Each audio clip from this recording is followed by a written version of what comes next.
Ada ironi yang tak terucapkan dalam hidup banyak orang. Di atas kertas, semuanya tampak sempurna. Karir menanjak, rekening bank aman, lingkungan sosial memandang dengan kagum. Namun di dalam hati, ada kekosongan yang tak bisa dijelaskan. Kita sering merasa bersalah atas rasa tidak puas ini. Bukankah aku seharusnya bahagia? Pikir kita.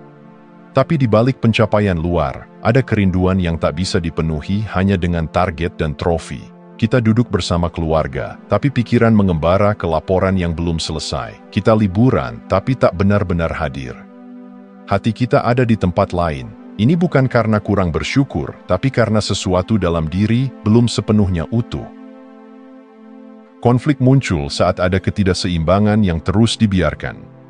Kita ingin menjadi orang tua yang hangat, pasangan yang penuh kasih, individu yang damai, namun rutinitas menjerat kita dalam peran-peran yang kaku dan sempit. Kita mengejar produktivitas sampai lupa cara bernapas dalam-dalam. Kita kejar target sampai lupa merasakan makna di baliknya. Lalu muncullah jurang paling dalam, konflik antara diri saat ini dan diri yang kita tahu bisa kita jadi. Kita merasa jauh dari versi terbaik diri kita, dan perasaan itu menyiksa. Kita bekerja keras, berharap dengan menambahkan lebih banyak usaha, semua akan selaras. Tapi ternyata, usaha tanpa arah yang tepat justru memperbesar jurang itu. Pertanyaannya, mengapa kita bisa terjebak bahkan ketika kita sudah melakukan semuanya dengan benar? Jawabannya sederhana, namun radikal. Karena kita mencoba memperbaiki hidup dari luar, sementara konflik sejatinya berasal dari dalam. Kita membangun rumah besar, tapi lupa memeriksa pondasi siapa diri kita yang membangunnya. Inilah undangan pertama dalam perjalanan ini, yaitu berhenti sejenak. Lihat ke dalam, bukan keluar, bukan untuk menyalahkan, tapi untuk mendengarkan. Mungkin selama ini, bukan kita yang salah arah, mungkin kita hanya belum benar-benar bertanya, apakah aku hidup selaras dengan siapa aku sebenarnya? Konflik dalam diri bukan tanda kegagalan. Ia adalah panggilan untuk pulang. Pulang ke diri yang utuh, yang tak hanya berhasil menurut dunia, tapi juga damai menurut hati.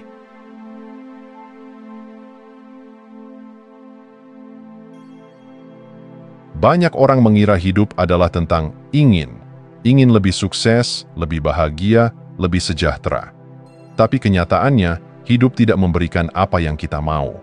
Hidup memberi kita siapa diri kita. Dan siapa diri kita ditentukan oleh satu hal mendasar, identitas. Bayangkan identitas seperti sebuah termostat. Bila termostat disetel di 22 derajat Celcius, maka meskipun udara luar tiba-tiba menjadi panas atau dingin, sistem akan otomatis menyesuaikan kembali suhu ruangan agar tetap di titik itu. Begitu pula dengan hidup. Meskipun kita sesaat bisa meraih kesuksesan besar atau mengalami kegagalan berat, hidup akan selalu kembali menyesuaikan diri pada suhu internal kita, yakni identitas kita. Itulah mengapa banyak pemenang lotre kembali miskin dalam beberapa tahun. Dan mengapa orang yang pernah gemuk bisa kembali ke berat lamanya meski sempat menurunkan puluhan kilogram. Mereka tidak mengubah identitas, mereka hanya mengubah hasil, sementara suhu internal tetap sama. Identitas bukan sekadar label. Ia adalah akar dari segala kebiasaan, keputusan, dan batas tak terlihat yang kita patuhi tanpa sadar. Jika kita percaya bahwa kita bukan orang yang disiplin, maka kita akan bertindak dari tempat itu, bahkan ketika kita ingin berubah. Jika kita merasa tidak layak kaya, maka setiap usaha menuju kekayaan akan disabotase oleh sistem bawah sadar kita sendiri. Itulah mengapa perubahan sejati bukan tentang menambah kerja keras, tetapi tentang menyusun ulang siapa kita percaya diri kita itu. Self-image adalah cetak biru kehidupan kita. Ia membentuk apa yang kita anggap mungkin, pantas, dan layak.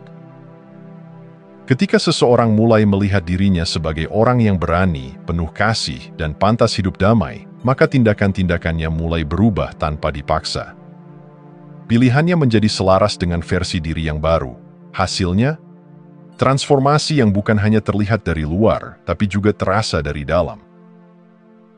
Maka, jika hidupmu terasa stagnan meski kamu sudah mencoba berbagai cara, bukan karena kamu malas, gagal, atau kurang niat. Mungkin kamu hanya belum menjadi orang yang cocok untuk kehidupan yang kamu inginkan. Dan kabar baiknya, identitas bisa dibentuk, bukan dalam semalam, tapi dimulai dari satu keputusan kecil untuk berhenti mengejar perubahan sebagai orang lama dan mulai bertindak sebagai orang baru. Karena saat kamu menjadi versi terbaik dari dirimu, segala sesuatu yang sesuai dengannya akan datang dengan sendirinya.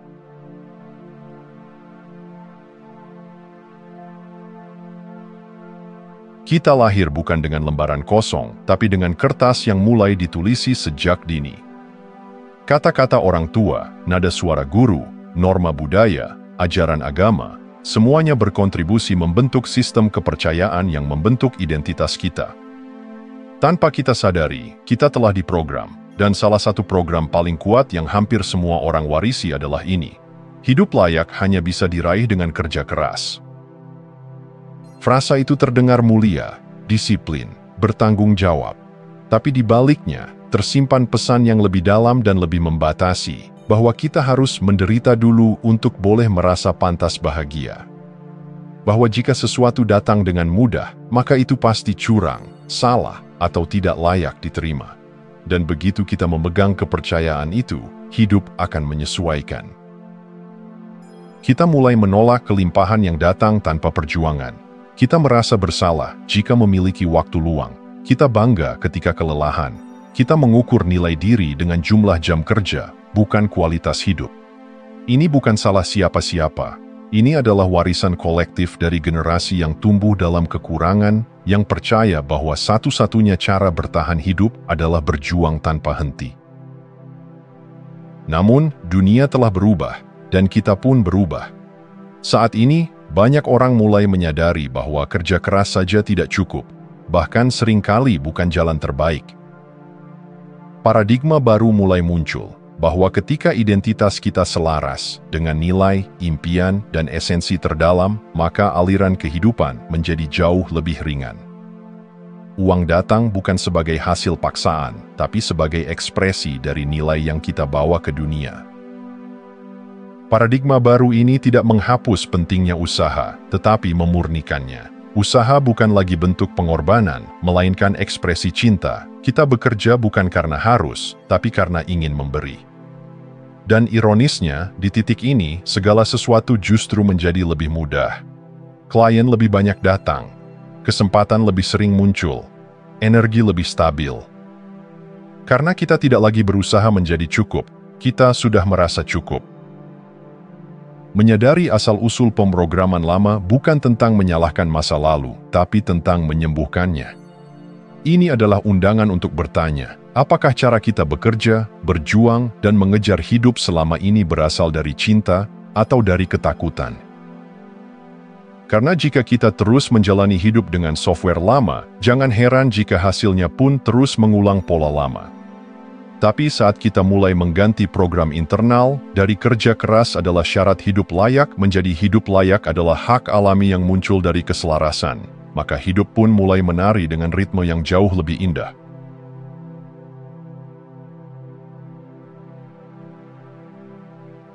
Pernahkah kamu merasa seperti terus berlari, tapi tidak pernah benar-benar sampai? Seolah ada sesuatu yang terus kamu hindari, padahal kamu sudah berusaha begitu keras untuk maju. Ini bukan soal kurang niat atau kurang kerja keras. Ini soal arah fokus. Ibarat mengendarai mobil di jalan yang licin. Jika kamu terus menatap pohon yang ingin kamu hindari, kemungkinan besar kamu justru akan menabraknya. Ini yang disebut target fixation. Apapun yang terlalu lama menjadi pusat perhatianmu akan menarik energimu, entah itu masalah atau impian. Kebanyakan orang tidak sadar bahwa mereka lebih banyak berusaha kabur dari masalah ketimbang melangkah menuju impian. Fokus mereka adalah jangan gagal, jangan miskin, jangan ditolak. Padahal pikiran tidak mengenal kata jangan, ia hanya mengenal fokus. Maka semakin kamu ingin tidak ditinggalkan, kamu justru menarik dinamika hubungan yang membuatmu merasa tak aman.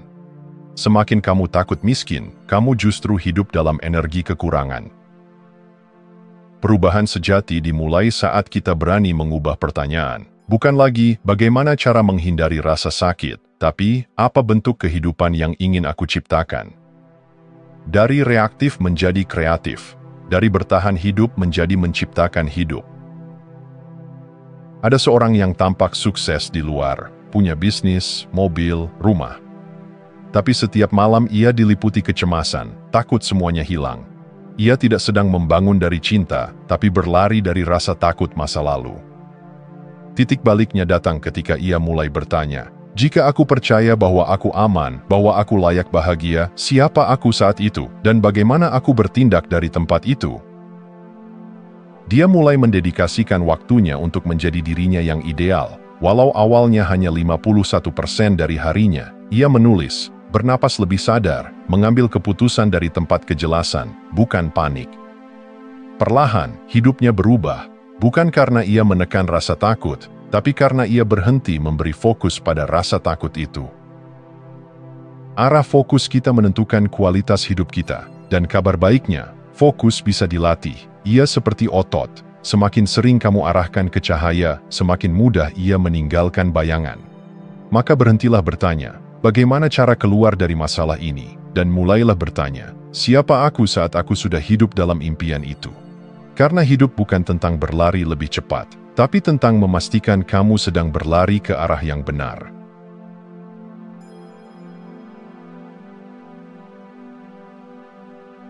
Di balik semua peran yang kita mainkan, pekerja, orang tua, pasangan anak, ada satu kesadaran yang tak pernah berubah. Ia bukan apa yang kita miliki, bukan apa yang kita capai, bahkan bukan apa yang kita pikirkan tentang diri kita. Ia adalah kehadiran murni yang menyaksikan semuanya, diam, namun penuh daya. Kesadaran ini bukan sesuatu yang harus diciptakan, ia sudah ada, kita hanya perlu mengingatnya. Seringkali kita mengira bahwa kita adalah isi pikiran kita.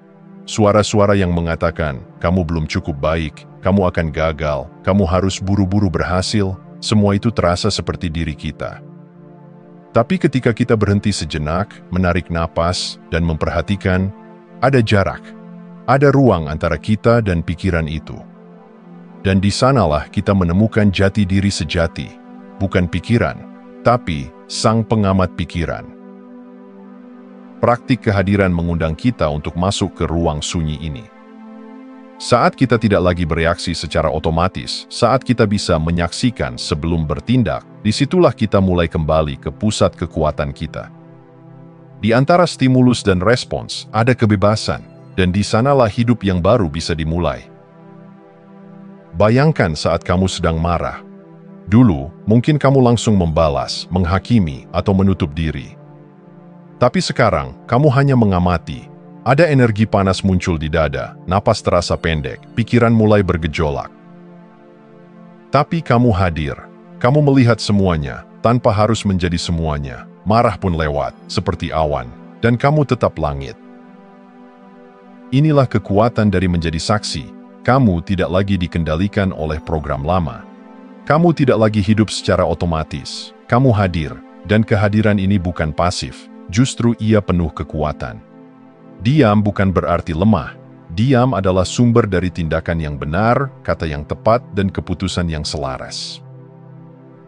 Identitas lama tidak bisa diubah dengan melawannya. Ia hanya akan larut ketika kita berhenti memberinya bahan bakar. Dan satu-satunya cara adalah dengan masuk ke kesadaran murni, tempat di mana semua label gugur, dan yang tersisa hanya ada. Kesadaran ini adalah fondasi dari transformasi sejati, bukan sekadar mengganti kebiasaan, tapi mengganti siapa yang menjalani hidup itu. Dan begitu kita menyadari bahwa kita bukan pikiran, bukan luka, bukan cerita lama, maka kita bebas untuk menulis cerita baru, cerita yang lahir bukan dari ketakutan, tapi dari keutuhan.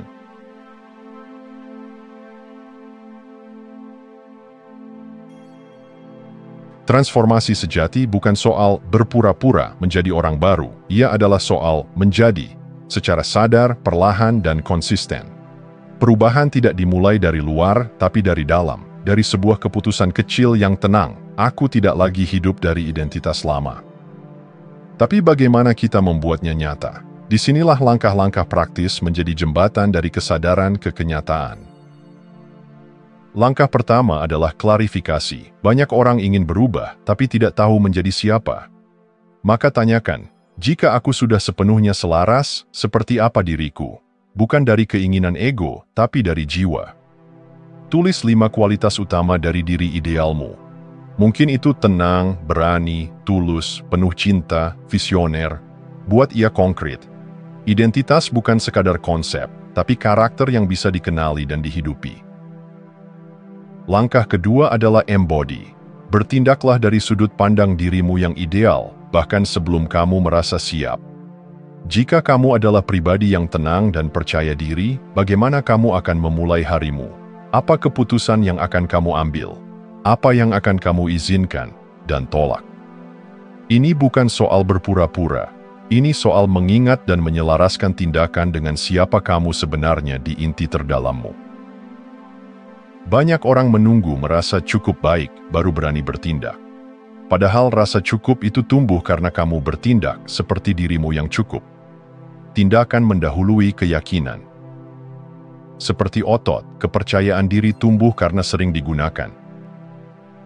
Langkah ketiga adalah grounding, menyadari dan mencatat bukti nyata dari perubahanmu, sekecil apapun. Kamu bangun sedikit lebih pagi, catat. Kamu menahan satu reaksi impulsif dan memilih diam, catat. Kamu berkata jujur ketika biasanya menghindar, itu perubahan. Jangan remehkan hal-hal kecil. Setiap langkah adalah benih identitas baru yang sedang tumbuh. Inilah yang membuat perubahan terasa nyata dan stabil, ketika kamu tidak hanya memikirkannya, tapi menghidupinya. Dan kamu tidak perlu 100% sempurna. Kamu hanya perlu cukup hadir, cukup sadar, cukup bertindak. Bahkan jika baru 51% dari dirimu yang konsisten dengan identitas ideal, itu sudah cukup untuk menggeser arah hidupmu. Transformasi bukan tentang menjadi versi sempurna dari dirimu. Ia adalah tentang pulang ke versi paling otentik yang selama ini terkubur oleh suara takut dan identitas lama. Dan setiap hari kamu bisa memilih, apakah aku akan hidup dari luka lama atau dari cinta yang baru?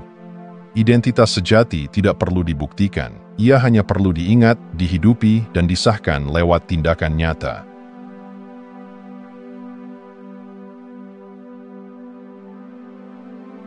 Perubahan sejati tidak terjadi karena kita berkata, "Aku ingin berubah." Ia terjadi saat kita menjadi versi baru itu, dan dunia merespons dengan pantulan yang selaras. Setiap langkah kecil adalah deklarasi, setiap keputusan adalah penguatan. Inilah yang disebut konfirmasi menjadi bukti sehari-hari bahwa kamu bukan lagi siapa kamu dulu, tapi siapa kamu pilih untuk jadi hari ini. Identitas baru bukan tentang ucapan, tapi tentang arah. Dan arah itu dibentuk dari tindakan-tindakan kecil yang konsisten. Seringkali kita menyepelekan hal-hal sederhana. Cara menatap mata orang saat berbicara, memilih diam ketika dulu ingin marah, mengatakan tidak ketika biasanya mengalah. Tapi justru di sanalah kekuatanmu ditempa. Setiap tindakan seperti ini adalah konfirmasi bahwa kamu benar-benar berubah. Affirmation atau pernyataan positif adalah awal. Ia seperti benih, tapi benih tidak tumbuh tanpa tanah, air, dan cahaya. Dan itulah fungsi konfirmasi sehari-hari, yaitu menjadikan afirmasi sebagai kenyataan. Ketika kamu berkata, "Aku adalah pribadi yang penuh kasih," lalu kamu memeluk anakmu tanpa tergesa-gesa, itu bukan sekadar kata-kata, itu adalah cinta yang hidup. Proses ini tidak memerlukan kesempurnaan, ia hanya butuh kesadaran dan kejujuran. Bahkan ketika kamu gagal, saat kamu kembali ke pola lama, kamu bisa menggunakannya sebagai cermin, bukan cambuk. Kamu bisa berkata, "Itu bukan siapa aku sekarang, aku sadar, dan aku kembali." Dan kesadaran itulah bukti bahwa kamu tidak lagi hidup secara otomatis. Salah satu alat paling kuat dalam tahap ini adalah jurnal identitas.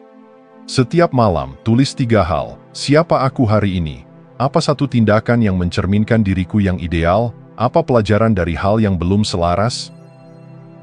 Jurnal ini bukan laporan, tapi dialog dengan jiwamu. Semakin sering kamu menulis, semakin nyata identitas barumu menjadi bagian dari kehidupan sehari-hari. Konsistensi adalah kekuatan tersembunyi. Ia membangun fondasi yang tidak terlihat, tapi terasa, seperti akar pohon yang tumbuh diam-diam, tapi membuat batangnya kokoh saat badai datang.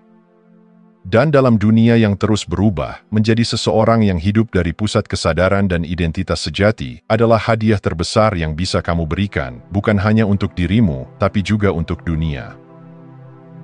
Jadi jangan tunggu validasi eksternal, jangan tunggu pujian atau pengakuan. Lihat dirimu sendiri dalam cermin pengalaman. Dan katakan dengan tenang, aku sedang menjadi, karena sesungguhnya menjadi adalah perjalanan. Dan setiap detik yang kamu pilih untuk selaras adalah bukti bahwa kamu tidak lagi hidup dari masa lalu, tapi sedang menulis masa depan yang berbeda. Terima kasih sudah menonton. Jangan lupa like, komen, dan subscribe untuk dukung channel ini terus berkembang. Sampai jumpa di video selanjutnya.